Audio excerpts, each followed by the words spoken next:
Recently, somebody wrote me this on Facebook. Pastor Rick, I've walked down many roads searching for happiness, but nothing is ever as good as it promises to be. I'm frustrated. I just want to be happy. Can you help me? And I would say to that person, if you're watching online right now, absolutely, I can help you. I want to start this series by giving you what I call 5 laws of happiness. And I apologize that I didn't put space in your outline for this. So you're just going to have to write on the sides, up, down the edge, because it's not on your outline. I added this after I wrote the outline. But I thought it would be a good introduction to this series that we're going to begin this week. 5 laws of happiness. When somebody says, I've been searching for happiness, I've been looking for happiness, I want to find happiness, this is what I tell them. Number 1, don't look for happiness, create it. Happiness is not something you look for. Happiness is something you create. And it's your choice. You're as happy as you choose to be. Actually, it's quite easy to create it, and we're going to be looking at it in this series. Number 2, happiness is not a goal. Happiness is not a goal. It's actually the result of right thinking, right living, right acting. It's the byproduct. If you make happiness the goal of your life, you're going to live a very self-centered life. And that's going to end up making you miserable. Making happiness the goal of your life will guarantee that you're never going to be happy. Happiness is never the goal. It is always the result. It's always the byproduct of something else. And so if you make it your goal, you're going to be miserable. Number 3, my habits create my happiness. My habits create my happiness. Happiness is a choice.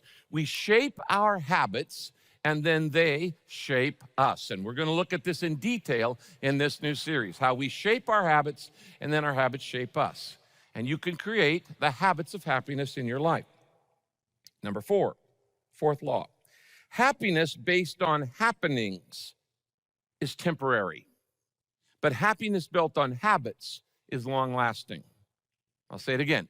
Happiness that is built on happenings is temporary. I go to Disneyland, I'm happy. I come out, realize how much money I spent, I'm not happy.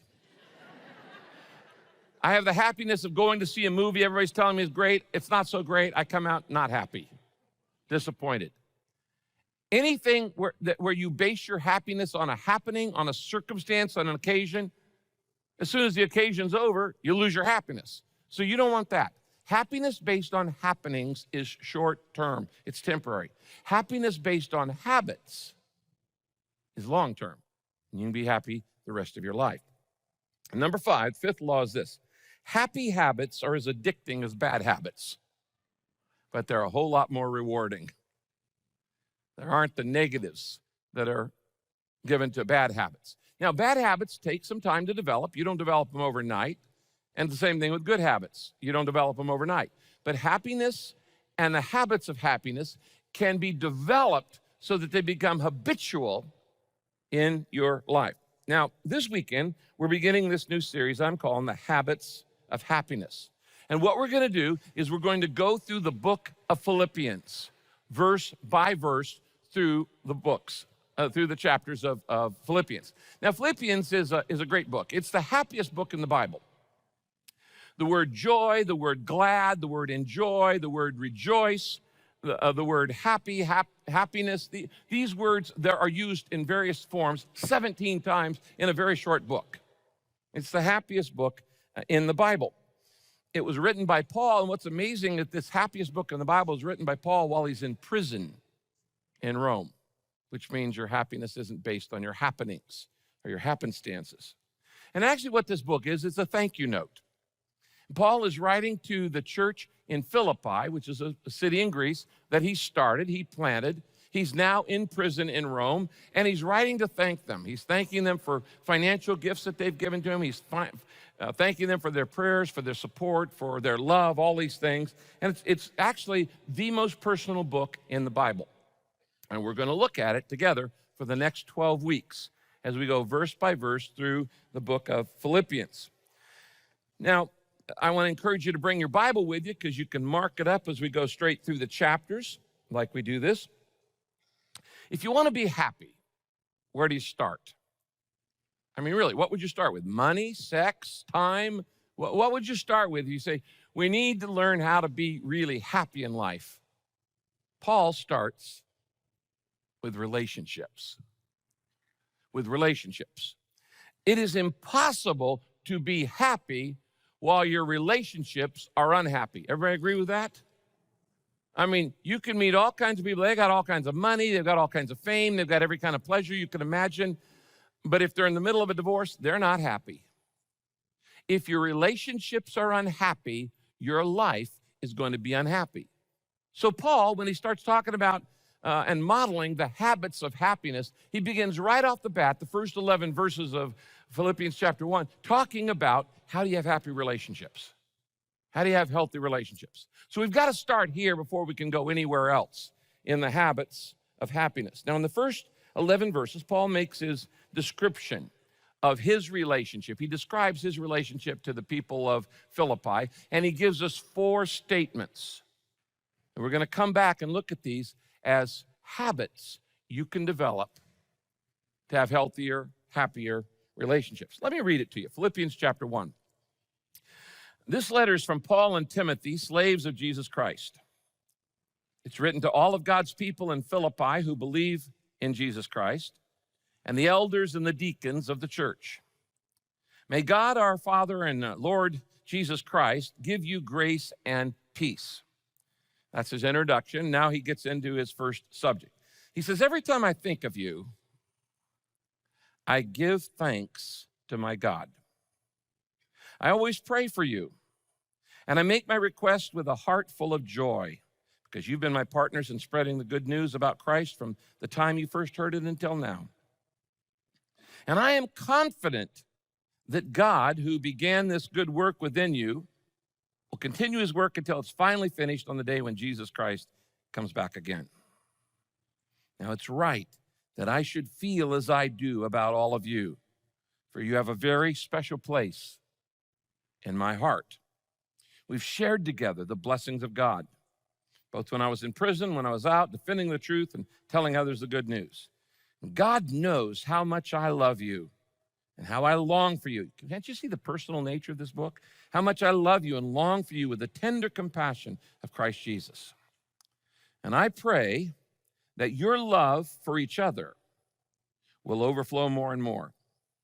And I pray that you will keep on growing in your knowledge and understanding, for I want you to understand what really matters, so that you may live pure and blameless lives until Christ returns. And may you always be filled with the fruit of your salvation, those good things that are produced in your life by Jesus Christ. For this will bring much glory and praise to God. Now, in that passage, just those few 11 verses, Paul models 4 relational habits that if you will just practice these things, your relationships will be more enjoyable and your happiness will be greater. They are easy to explain, they are simple to understand, but they are incredibly hard to do. Because when I tell you these, you go, oh yeah, I know this, but you don't do it. And so although it's easy for me to teach them, it's very hard for all of us to practice them. But if you will do these 4 relational habits and you'll build them in your life, your relationships will be transformed and you'll be happy. All right, let's look at it. First, number 1, to be happy, the first thing Paul says is this: I must be grateful for the people in my life.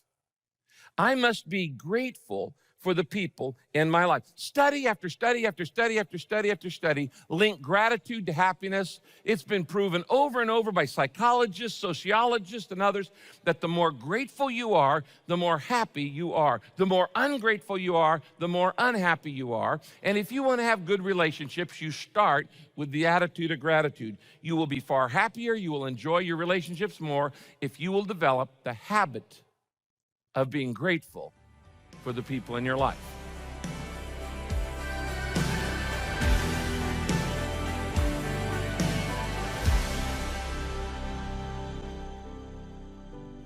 Today, I want to ask you to join with Daily Hope as we focus on fulfilling the Great Commission of Jesus Christ. You know, sharing Jesus with others is the most important thing you can do. And if we join together, we can reach across the whole world with the message of Christ. Now, right now, through Daily Hope, the good news of Jesus reaches into almost every country of the world, including regions where it's difficult or dangerous to share the gospel. And it's even being translated into 25 different languages and counting. And by translating into these 25 languages, we're able to reach over 80% of the world's population.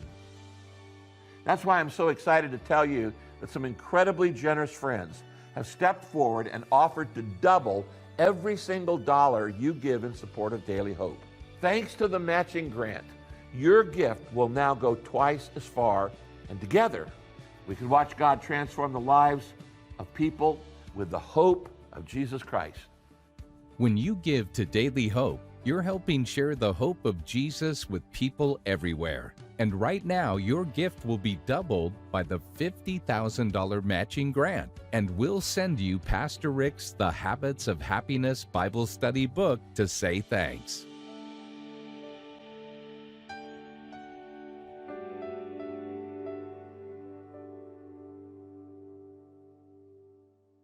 Philippians chapter 1, verse 3, Paul starts off with this very first thing. Every time I think of you, now remember, he's in Rome, they're in a city called Philippi. Every time I think of you, I give thanks. I give thanks to my God. Paul says, you know what? I remember the good things about you, and I focus on the good times we've had. Friends, that simple truth right there is the source of good relationships. And when marriages stop doing this, they crumble. When you stop remembering why you got married in the first place, what attracted you to that person, when you stop remembering the good times, when you stop being grateful for your mate, your marriage is already on a long slide into oblivion. Paul says, every time I think of you, I give thanks to God for you. Let me ask you, just be real honest. When you think of the people in your life, do you automatically, is your first thought gratitude? No, it's not. No, it's what do they need to do for me? Are they late? Are they in a hurry? What's not right? What have we had a problem with? What do we got to get done? Your first thought is not gratitude. Paul says, when I think of you, the first thing I do is I think of gratitude.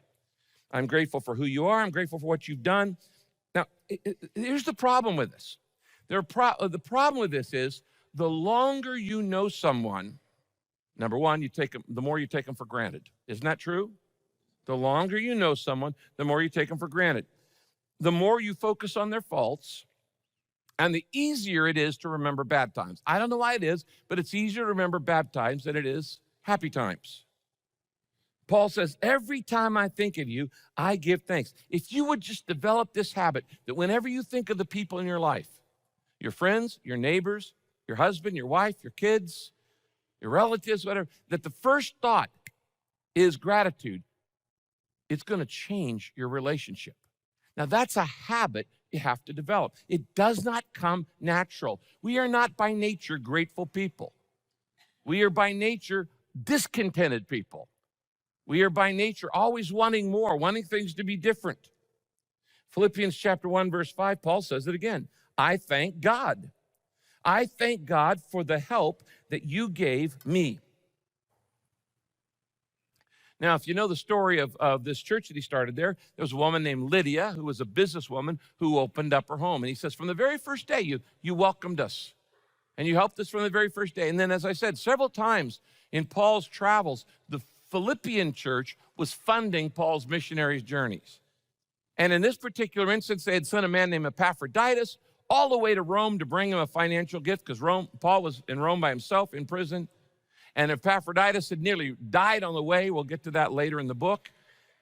And now Paul is sending him back with this thank you note to the people in Philippi. And he says, I thank God for the help you gave me. I just wonder, what is it that you have forgotten that other people have done for you? Again, the longer you know someone, the more you take them for granted, the more you look for their faults, and the more it's easier to remember the bad things than the good things. See, the truth is about Paul in Philippi, he didn't have a good time in Philippi. In fact, it was one of his roughest churches getting started. But you don't get any of that in this letter. The fact is, when Paul went to this city to start a church, he was beaten, he was whipped, he was humiliated, he was falsely arrested, he was thrown in a prison, he went through an earthquake, and then he was politely asked by the city leaders to leave town. When I thank God for you, I think of you, I thank God for you. What is he doing? He is choosing selective memory.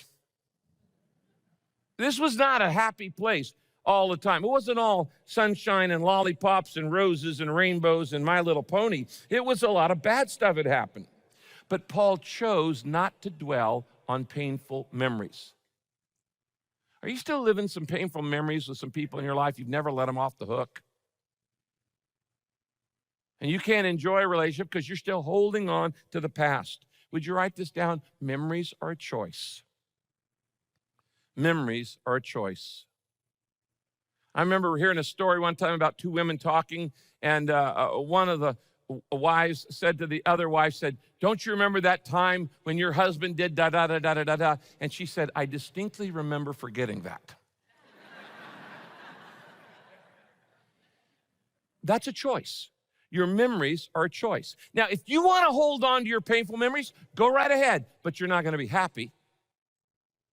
Paul had a lot of reasons to have painful memories in Philippi. It was not a happy time for everything that happened there. As I said, beaten, maligned, and all these things. But he says, every time I think of you, I thank God for you. He's choosing to be grateful for the people in his life. Now, in this series, I'm going to give you what I call happiness hints. And I'm going to put a little HH next to these happiness hints. And here's the first one I want to give you in the whole series. Remember the best and forget the rest.